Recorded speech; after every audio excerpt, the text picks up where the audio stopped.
Bonjour à toutes et à tous. La COP28 prend fin le 9 décembre. Organisée et présidée par un pays pétrolier, nous savons tous qu'elle va coucher d'une souris. L'impact des énergies fossiles n'est évidemment plus à démontrer. Limiter l'usage de ces énergies et donc des déplacements carbonés, qu'ils soient professionnels ou personnels, rentrent dans le cadre de l'urgence climatique.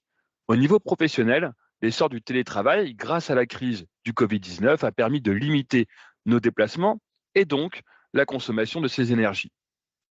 Cette révolution des usages amène les entreprises à outiller leurs collaborateurs en vue du télétravail avec des équipements dédiés, des solutions de visio et de chat. Néanmoins, ces technologies ne sont pas neutres en carbone. Alors, comment mesurer l'impact de celles-ci? Paul Le Dantec va nous faire le plaisir de nous donner des éléments de réponse. Il a effectué un travail remarquable en partenariat avec le Club des dirigeants réseau et télécom, le CDRT, et d'autres acteurs comme l'ADEME ou l'Alliance Green IT. Il a notamment participé à la création d'une calculette d'empreinte environnementale des réseaux d'entreprise. Les opérateurs télécoms alternatifs, les hébergeurs, les éditeurs, les intégrateurs, bref, tous les opérateurs de services numériques sont concernés et pourront s'appuyer sur ce travail pour réaliser de l'éco-construction de réseaux. Bonjour Paul, Bonjour Paul-Antoine. comment tu vas? Écoute, très, très bien. Merci pour ta Ah petite bah, introduction très, très claire. merci, merci de ta part. Je te laisse te présenter, je pense que tu es le plus à même de le faire. Oui, avec grand plaisir. Donc je m'appelle Paul Le Dantec. J'ai un historique assez long dans le domaine, des télécoms. Donc déjà, je suis de formation d'ingénieur, et j'ai fait plus de 20 ans, chez Orange, dans des métiers plutôt techniques. Donc je me suis occupé, successivement de déploiement de réseaux mobiles, de réponse à appels d'offres des marchés publics sur le déploiement de la fibre optique, et puis après en dernier poste, j'étais en charge de la stratégie d'aménagement numérique des territoires auprès des collectivités locales. Quand j'ai quitté Orange, en 2021, j'ai rejoint le groupe Altitude, dans une aventure, passionnante, où, j'ai repris la direction générale de Cosc Télécom, qui était une start-up, de la tech, qui rivalisait avec les plus grands, des réseaux B2B, hein, qui étaient Orange et SFR. Et le but, c'était de bouger les lignes là-dessus. Et c'était une entreprise en redressement judiciaire qui avait été rachetée par le groupe Altitude. Et donc le groupe Altitude m'a fait confiance pour prendre la direction générale de Cosc. Et ensuite, j'ai quitté Cosc quand il y a eu la fusion entre Cosc, et Covage.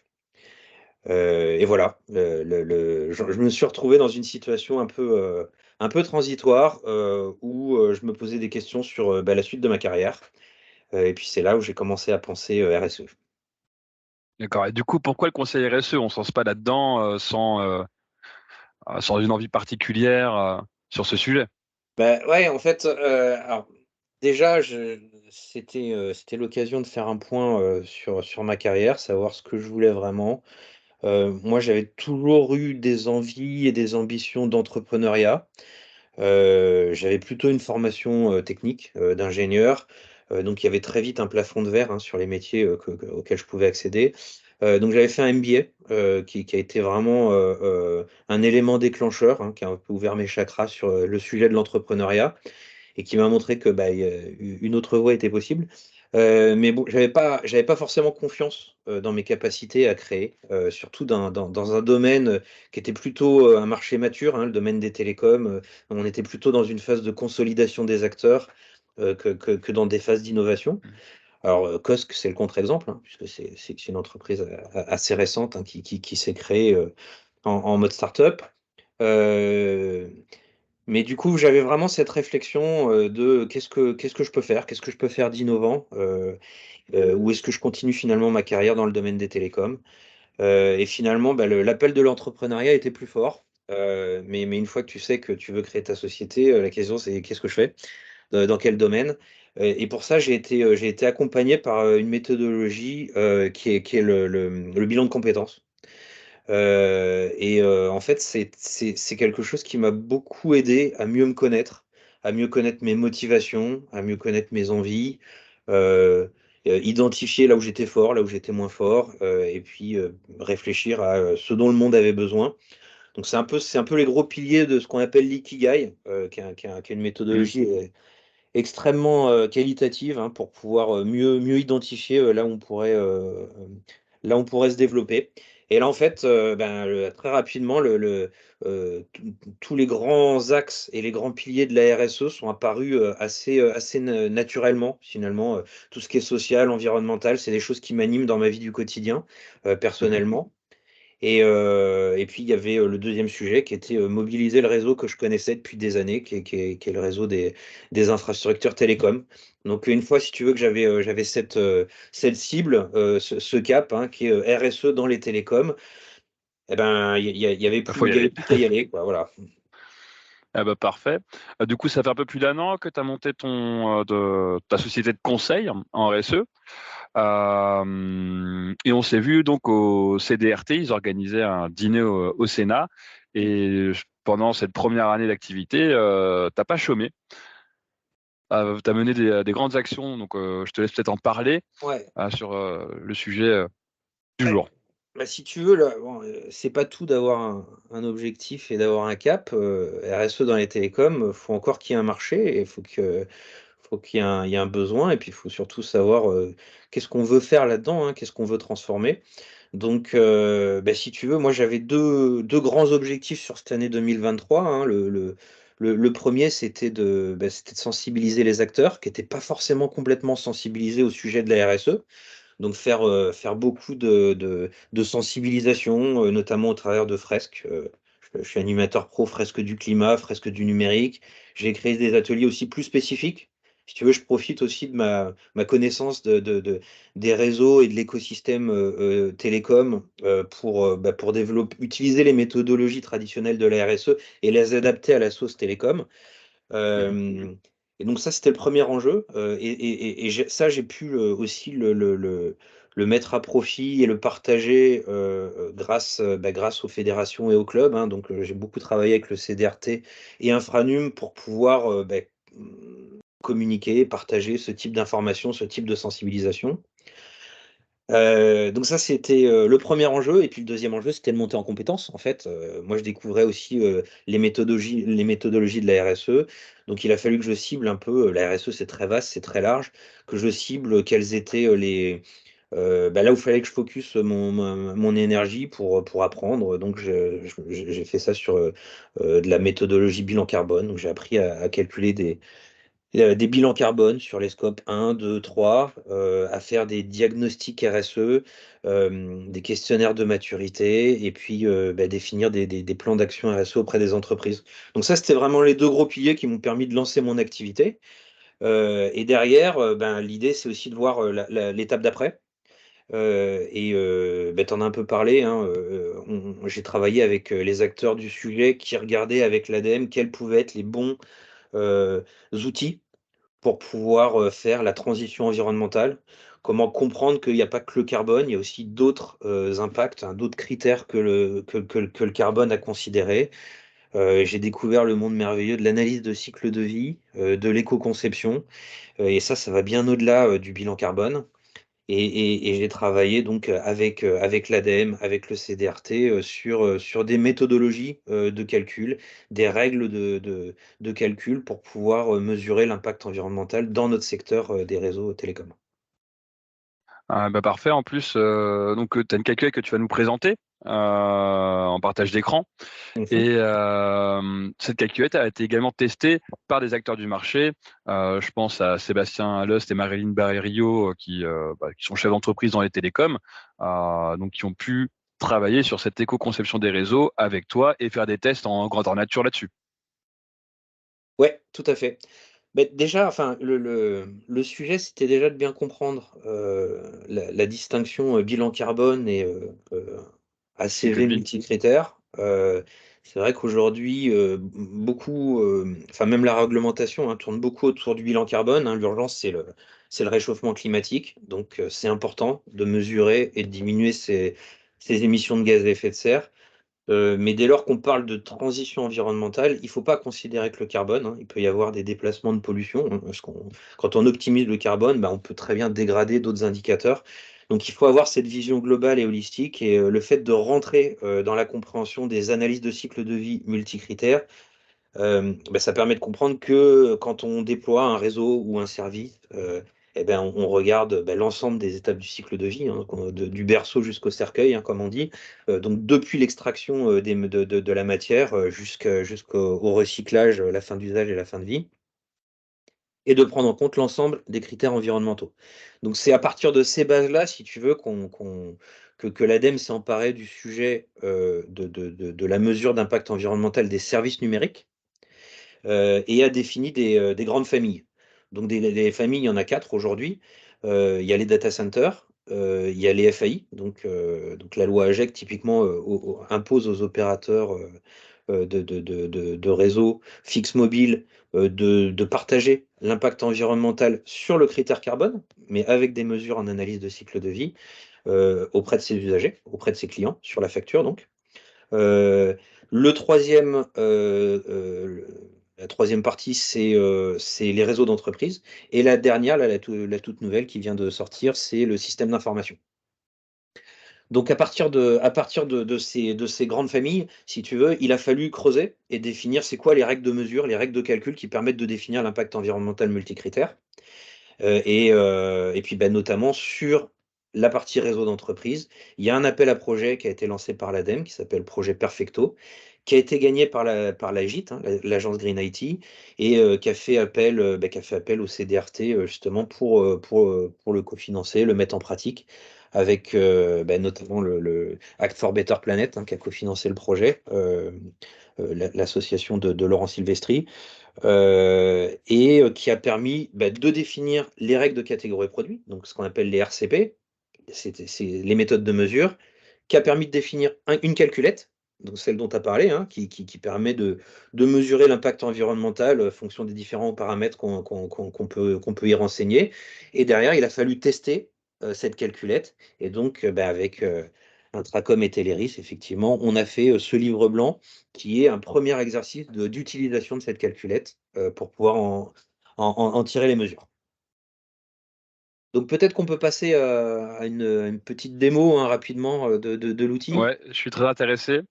Et pendant que tu partages, hein, je tiens quand même à remercier tous ces acteurs qui prennent du temps sur leur temps de travail, sur leur temps perso, pour nous fournir ce genre d'outils euh, qui n'existent pas, qui sont certifiés, qualifiés. C'est vraiment très important. Ouais. Ouais, non, mais tu as entièrement raison. Je pense que on en est qu'au début. Donc c'est un premier outil qui n'a pas pour ambition d'avoir un calcul très fin et très précis au type d'équipement près. Mais c'est une première étape. C'est une calculette déjà qui est libre d'accès, hein, que vous pouvez télécharger sur le site du CDRT avec le livre blanc, et qui permet de pouvoir commencer à manipuler ces notions un peu nouvelles. D'ailleurs, si vous n'y arrivez pas, n'hésitez pas à nous contacter ou à me contacter. On se fera un plaisir de partager avec vous. L'idée, c'est de voir quels sont les besoins derrière associés, comment vous pouvez utiliser ces données pour mieux partager auprès de vos clients, mieux considérer l'éco-conception de vos produits et services des réseaux d'entreprise. Alors, l'outil, hein, tu l'as en visibilité, hein, Oui, Paul-Antoine? je le vois, pardon. Bon, donc là, on a la page, on a le cartouche d'accueil, hein, qui permet d'introduire le sujet avec le titre, la version. Il y a une rapide notice qui permet de préciser quelques informations qui aident au remplissage. Donc, il y a des champs obligatoires, des champs facultatifs, des champs à ne pas modifier. Et il y a une notion d'unité fonctionnelle. Quand on parle d'analyse de cycle de vie, le principe, c'est de savoir ce qu'on veut mesurer. Euh, c'est pas la même chose de mesurer un réseau d'entreprises fabriqué sur 10 ans, l'impact environnemental d'un réseau fabriqué sur 10 ans, que de mesurer l'impact d'une réunion Teams par 10 utilisateurs pendant 1 heure, par exemple. Et avec ou sans visio. Avec ou sans visio, voilà. Et donc, c'est bien ces unités fonctionnelles qui vont permettre de déterminer les cas d'usage qu'on va vouloir mesurer et l'impact environnemental associé. Donc là, il y a 3 unités fonctionnelles qui ont été définies avec l'ADEME dans la règle de catégorie produit. La première, c'est déterminer l'impact environnemental de la fourniture d'un réseau LAN. Et la deuxième, elle est plus orientée service, c'est l'impact environnemental de passer un appel téléphonique ou de passer un appel en visioconférence. Donc c'est ça qu'on va pouvoir mesurer avec l'outil, c'est ces 3 unités fonctionnelles. Et l'idée, c'est de jouer avec fonction du dimensionnement de vos réseaux, de vos logiciels, et puis de l'utilisation associée. Donc il y a d'abord, alors je l'ai un peu pré-rempli hein, pour qu'on aille plus vite. Il y a d'abord un cartouche de paramétrage où on renseigne le nombre de collaborateurs, la durée de vie moyenne des équipements, le mix électrique, est-ce qu'on est en France ou est-ce qu'on est dans un autre pays, hein, c'est modifiable, le nombre de maintenances par an. Et après, par unité fonctionnelle, on a des spécificités, le nombre d'années de la durée de l'étude, pour l'appel audio, le nombre de participants, la durée en minutes de l'échange, sur quel système de communication, est-ce on est sur un appel IP, Microsoft Teams ou Zoom, et quelle est la répartition des utilisateurs entre utilisation du réseau fixe et du réseau mobile pour pouvoir communiquer, et quels terminaux on utilise, un ordinateur, une tablette, un smartphone, etc. Même type de question pour un appel en webconférence. Sur la partie équipement, après, on renseigne les équipements de notre réseau, PABX, IPBX, borne Wi-Fi, routeur, switch, etc. Donc là, tu vois qu'on n'est pas dans une notion précise d'équipement, c'est-à-dire qu'on a pris des valeurs moyennes. Les routeurs ne sont pas équivalents en termes d'impact environnemental, surtout en phase de fabrication, mais par contre, on a mis une valeur moyenne. Donc sur une version ultérieure, on pourra évidemment préciser le type de routeur qu'il y a derrière avec l'impact environnemental associé. Donc là, on peut juste renseigner le nombre, la quantité de routeurs, le nombre d'années. Alors on avait mis le nombre d'années et la durée de vie des équipements, on l'avait mis à 5 ans. Donc du coup, toutes les colonnes se sont renseignées à 5 ans. On peut modifier unitairement comme ça et passer celui-là à 4 ans. Ok, Voilà. On met la puissance associée aussi de l'équipement. Au départ, c'est déjà pré-rempli avec une puissance moyenne. Et d'accord. on précise aussi où est-ce qu'on héberge nos équipements. Quelle est la taille du local, La le nombre clim. d'éléments de climatisation, batterie, onduleur, etc. Et le nombre de kilomètres pour réaliser l'installation et le nombre de kilomètres pour réaliser une maintenance. Sachant qu'avant, on a renseigné le nombre de maintenances par an qui étaient réalisées. Mhm. Même type de question pour tout ce qui est logiciel et application. Donc là, on renseigne en type d'ordinateur qui héberge ce software. Est-ce que c'est un ordinateur? Est-ce que c'est un serveur? Le pourcentage de la CPU utilisée et le nombre d'heures d'utilisation sur un an. De base, c'est pré-rempli en full time, hein, 100% utilisé. Donc ça fait 8760 heures de fonctionnement. Une fois qu'on a renseigné tout ça, on est prêt à avoir nos résultats. Donc on a les résultats sous forme de tableau sur nos 3 unités Ok. fonctionnelles. Avec, on retrouve les différentes étapes du cycle de vie, fabrication, distribution, utilisation, fin de vie, le montant global sur chacun des indicateurs qui ont été identifiés pour le Cette unité. RCP, réseau d'entreprise. Donc on retrouve l'impact carbone, hein, qu'on appelle ici changement climatique. On retrouve tout ce qui est ressources abiotiques, hein, donc la matière utilisée pour les équipements, l'épuisement Ça, de ressources c'est en eau. l'extraction, en fait. Ouais, exactement. Ok. L'épuisement de ressources en eau, acidification, émission de particules fines et radiation ionisante. On retrouve aussi les résultats sous forme de tableau, sous forme de graphique, pardon. Donc, on a les mêmes informations sous forme d'un camembert ou de diagrammes en bâton comme ça, où on retrouve, alors attends, je vais essayer de zoomer un petit peu pour qu'on voit un peu mieux, où on retrouve nos différents indicateurs et les différentes, l'impact fonction de l'étape du cycle de vie considérée. Donc là, on voit par exemple que sur le changement climatique, alors, bon, en général, c'est plutôt la fabrication, mais bon, quand tu paramètres Mhm. correctement, là, on voit ici que c'est principalement utilisation et puis aussi la fabrication, un petit peu de fabrication. En général, c'est plutôt un camembert inversé. C'est plutôt surtout l'impact au niveau fabrication qui est le plus important. Donc Peut-être voilà. peut-être que tu n'avais pas beaucoup de postes, peut-être. C'est ça Ouais, qui. voilà. Non, mais là, on l'a fait assez vite. On n'a pas vraiment renseigné les équipements, donc je pense que c'est la raison pour laquelle ça s'affiche comme ça. Donc voilà, en quelques mots, hein, l'outil, tu vois, euh, c'est pas compliqué à utiliser en soi. Ça te donne des premiers éléments d'information. Mhm, Et là, l'idée, c'est vraiment que ce soit partagé. On avait fait la présentation le 26 octobre, hein, au restaurant du Sénat. D'ailleurs, tu étais présent. Euh, on l'a mis en ligne sur le site du CDRT. C'est un document, enfin, c'est un outil qui est téléchargeable. Moi, je vous invite à le télécharger, à l'utiliser, à partager vos impressions, les évolutions que vous souhaitez, comment vous souhaitez l'utiliser. Aujourd'hui, il y a un certain nombre de retours qui montrent qu'il y a certains usages qui seraient extrêmement intéressants. Par exemple, le pendant de la loi AGEC pour les FAI, mais pour les réseaux d'entreprise, ça va arriver prochainement dans la réglementation. Autant l'anticiper, parce que c'est une information, à mon avis, qui est intéressante aussi au niveau des clients. C'est d'avoir l'impact environnemental des usages sur les factures clients.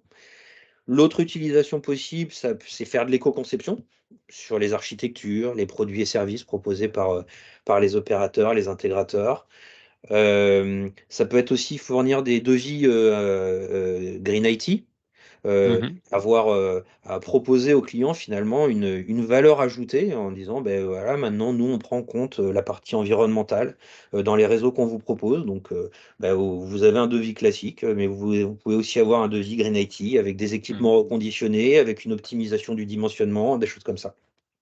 Ouais, c'est exactement ce à quoi je pensais. Ça peut aussi amener un avantage concurrentiel quand on présente sa structure d'opérateur de services numériques. Dire, bah voilà, moi je peux concevoir, je peux aussi prendre en compte ce que vous avez aujourd'hui, parce que je rentre votre configuration dans la moulinette, on compare et on va faire un gain de performance énergétique, hein, et de consommation qui va être visible et mesurable. Ouais, ouais, tout à fait. De toute façon, ce genre d'approche, bon, ça demande de casser quelques blocages, hein, psychologiques, parce que c'est une nouvelle façon, de voir l'activité et le business aussi. Mais une démarche environnementale bien faite, c'est pas une démarche qui est coûteuse. C'est une démarche qui est plutôt, qui fait du bien à la planète, mais qui fait du bien au portefeuille aussi. Bah, c'est une stratégie quand elle est bien menée, parce que je fais du RSE juste pour dire que je fais du RSE, me donne bonne conscience, et j'applique une stratégie RSE dans la vision globale de la boîte, dans mes valeurs, qui permet d'aller activer des leviers en plus. Ouais, tout à fait. Bah, super, donc tes prochaines actions, c'est quoi maintenant? Bah, Continuer écoute. cette calculatrice? Ouais, alors ben, si tu veux, moi j'ai déjà, bon, sur tout ce que je t'expliquais sur ma boîte éco, l'idée c'est de pérenniser tout ce qui a été mis en place. Donc il faut continuer à sensibiliser. Il y a encore trop peu d'entreprises, hein, qui ont lancé une démarche RSE ou une démarche de transition environnementale, hein, plus précisément sur la partie environnementale. Ben, des diagnostics, des bilans carbone, c'est important. Par contre, l'idée, c'est aussi de passer à l'étape d'après. Et donc, bah, tu vois, cette calculette, c'est un premier élément. Et l'idée, c'est aussi de travailler à quelque chose de plus précis, qui est peut-être plus ciblé sur les besoins. Certains, je t'en ai parlé, d'autres, ils sont Mhm. peut-être naissants. Mais l'idée, c'est vraiment de co-construire quelque chose qui, moi, je pense, est nécessaire dans un avenir proche. C'est avoir une meilleure connaissance et une meilleure visibilité de l'impact qu'on a sur l'environnement et pouvoir trouver les leviers et les pistes de solutions pour les améliorer. Eh ben, je suis tout à fait d'accord avec toi. Euh, on verra ce que l'avenir nous réserve également sur les prochaines technologies, parce que va y en avoir des nouvelles qui vont se créer. Mm. Et je te laisse le mot de la fin si tu le souhaites. Bah, écoute, alors déjà, un grand merci, hein, pour la mise en lumière de ce sujet qui est essentiel. On voit bien qu'il est dans une forte dynamique en ce moment, depuis pas si longtemps que ça. Il y a un certain nombre d'acteurs passionnants d'ailleurs, hein, qui sont sur le sujet depuis 5 ans, 10 ans. Ils sont enfin entendus, et donc dans ce secteur de la RSE, moi je trouve qu'il y a une bonne dynamique et un bon état d'esprit.